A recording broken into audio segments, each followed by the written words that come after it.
ಆತ್ಮೀಯ ವಿದ್ಯಾರ್ಥಿಗಳೇ, ಮುಂದಿನ ಪ್ರಶ್ನೆಯನ್ನ ನೋಡೋಣ. ಚಿತ್ರದಲ್ಲಿ ರೋಧಕಗಳಾದ R1, R2 ಮತ್ತು R3 ಕ್ರಮವಾಗಿ 5 ಓಮ್, 10 ಓಮ್ ಮತ್ತು 30 ಓಮ್ ಅದಾವು. ಈ ಚಿತ್ರದಲ್ಲಿ R1, R2, R3 ಏನ್ ಕೊಟ್ಟಾರಲ್ಲ ಅದು ಒಂದೇ R1 5 ಓಮ್ ಕ್ರಮವಾಗಿ ಅನ್ಕೊಳ್ಳೆ ಒಂದೇದಕ್ಕೆ ಎರಡನೇದಕ್ಕೆ ಹಿಂಗ್ ಜೋಡಿಸ್ಕೊತ ಹೋಗ್ಬೇಕು. R1 ಅಂದ್ರ 5 ಓಮ್, R2 ಅಂದ್ರ ಎರಡನೇದ್ ಏನ್ ಕೊಟ್ಟಾರ ಅವ್ರು 10 ಓಮ್, R3 ಅಂದ್ರ ಮೂರನೇದು 30 ಓಮ್ ಕೊಟ್ಟಾರ. ಹಿಂಗ R1, R2, R3 ನಾವು ಕಂಡುಹಿಡಿತೇವೆ. ಅದಾಗಿಂದ ಮತ್ತೇನಂದರು 12 ವೋಲ್ಟ್ ವಿಭವಾಂತರವಿರುವ ಒಂದು ಶುಷ್ಕಕೋಶಕ್ಕೆ ಜೋಡಿಸಿದೆ. ಈ ಶುಷ್ಕಕೋಶದ ವಿಭವಾಂತರ ಎಷ್ಟಂದಾರ 12 ವೋಲ್ಟ್. ಆಮೇಲೆ ನಾವೇನೇನ್ ಕಂಡುಹಿಡಿಬೇಕಾಗಿತ್ತು ಅನ್ನೋದನ್ನ ABC ಕೊಟ್ಟಾರ. ಒಂದೇದ್ ಏನ್ ಕಂಡುಹಿಡಿಬೇಕಾಗಿತ್ತು, ಪ್ರತಿಯೊಂದು ರೋಧಕದ ಮೂಲಕ ಹರಿಯುತ್ತಿರುವ ವಿದ್ಯುತ್ ಪ್ರವಾಹ. ಈ ಒಂದೇ R1, R2, R3 ಮೂರು ಸಮಾಂತರ ಜೋಡಣೆಯಲ್ಲಿ ಜೋಡಿಸಿರೋದ್ರಿಂದ ಇಲ್ಲಿ ಏನಾಕೈತಿ, ವಿದ್ಯುತ್ ಪ್ರವಾಹ ಬೇರೆ ಬೇರೆ ಆಕೈತಿ. ಅಂದ್ರ ಒಂದೇದಕ್ಕ I1, ಎರಡನೇದಕ್ಕೆ I2, ಮೂರನೇದಕ್ಕೆ I3. ಈ ರೀತಿ I1, I2, I3 ಮೂರು ಬೆಲೆಗಳನ್ನ ನಾವಿಲ್ಲಿ ಕಂಡುಹಿಡಬೇಕಾಗೈತಿ.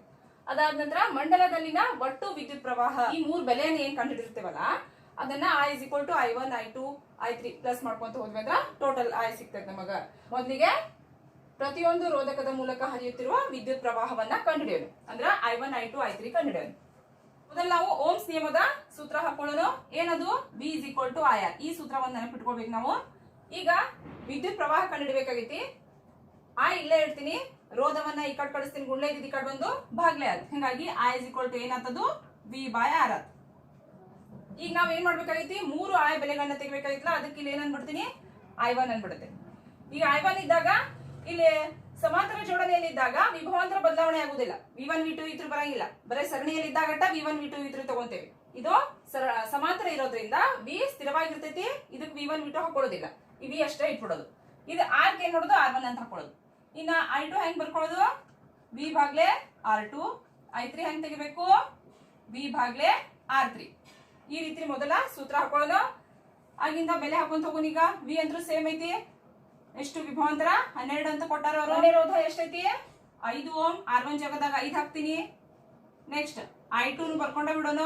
V ಅಂತಂದ್ರ 12, R2 ಎಷ್ಟೈತಿ ಇಲ್ಲಿ ಎರಡನೇ ರೋಧ 10. ಇನ್ನ I3 V12, R3 ಎಷ್ಟೈತಿ ಮೂರನೇ ರೋಧ 30. ಈ ರೀತಿ I1, I2, I3 ಅಂತ ಬೆಲೆ ಹಾಕೊಂಡ್ವಿ. ಇನ್ನ ಕಟ್ತಾ ಹೊಡ್ಕೊಂತ ಹೋಗೋಣ.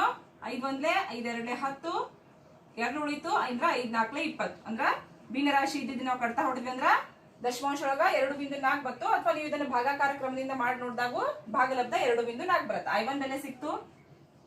ಇನ್ನ I2 ಬೆಲೆ 12/10 ಅಂದ್ರ 1 ಮುಂದೆ 1 0 ಐತಿ. 12 ಬರೋದು ಹಿಂದಿನಿಂದ ಒಂದು ಸ್ಥಾನ ಬಿಟ್ಟು ಕೊಟ್ವಿ ಅಂದ್ರೆ ಬಿಂದು ಅದೇನಾಕೈತಿ, ಭಿನ್ನರಾಶಿ ಇದ್ದಿದ್ದು ದಶಮಾಂಶ ಪರಿವರ್ತನೆ ಆಯ್ತು. ಇದು ನೋಡ್ರಿ 12/30 ಇದ್ದಿದ್ದು ಭಾಗಾಕಾರ ಮಾಡಿ ನೋಡ್ರಿ ಎಷ್ಟು ಬರುತ್ತ, 2ಕ್ಕ 30 ಭಾಗಾಕಾರ ಮಾಡ್ಬೇಕು. ಪಾಯಿಂಟ್ ತಗೊಂಡ್ 0 ತಗೋತೀವಿ. 3 ಮಗ್ಯಾಗ 12 ಅವಾಗ ಬರುತ್ತಾ, 3 4 12. ಅದಕ್ಕ 34 120 ಹಾಕಿರೋದು. 34 120 ಅಂದ್ರೆ ಎಷ್ಟು ಬಂತದು, 0.4. ಅವ್ರು ಏನ್ ಕಂಡುಹಿಡಿ ಅಂದಿದ್ರು, ಪ್ರತಿಯೊಂದು ರೋಧಕದ ಮೂಲಕ ಹರಿಯುತ್ತಿರುವ ವಿದ್ಯುತ್ ಪ್ರವಾಹ ಕಂಡುಹಿಡಿ ಅಂದಿದ್ರಲ್ಲ.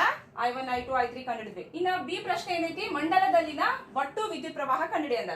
ಮಂಡಲದಲ್ಲಿನ ಒಟ್ಟು ವಿದ್ಯುತ್ ಪ್ರವಾಹ ಏನ್ ಮಾಡ್ತೇವೆ ನಾವು, ಹೆಂಗ್ ತೆಗಿಬೇಕು, 3 I1, I2, I3 ಅನ್ನ plus ಮಾಡ್ಬಿಡ್ಬೇಕು. I2 plus I3 plus ಮಾಡಿದಾಗ ನಮಗ ಒಟ್ಟು ವಿದ್ಯುತ್ ಪ್ರವಾಹ ಸಿಗ್ತದೆ. I1 ಎಷ್ಟು ಬಂದೈತಿ 2.4 ಪ್ಲಸ್ I2 ಎಷ್ಟು ಬಂದೈತಿ 1.2.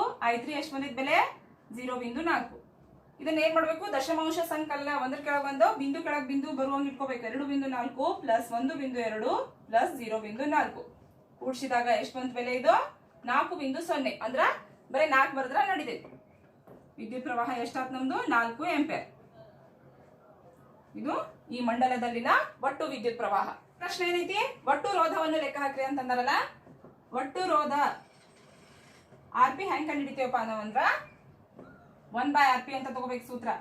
1/RP is equal to 1/R1 plus 1/R2 plus 1/R3.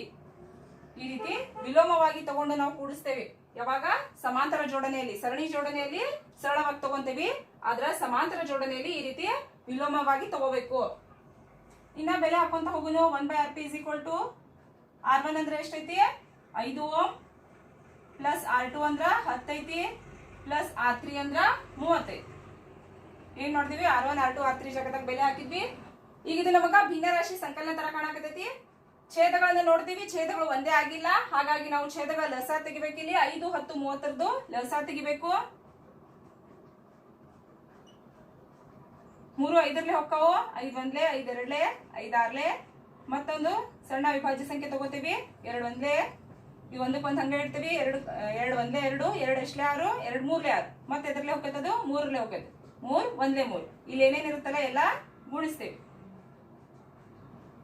5 2 10 13 30 ಲಸ ಎಷ್ಟು ಬಂತು ನಮ್ದು 30.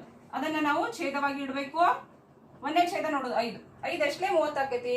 5 6 ಅದನ್ನ ಇಲ್ಲಿ ಗುಳ್ಳೆ ಚಿಹ್ನೆ ಹಾಕಿ ಬರ್ದ್ಬಿಡುದು 6 ಅಂತಂದು.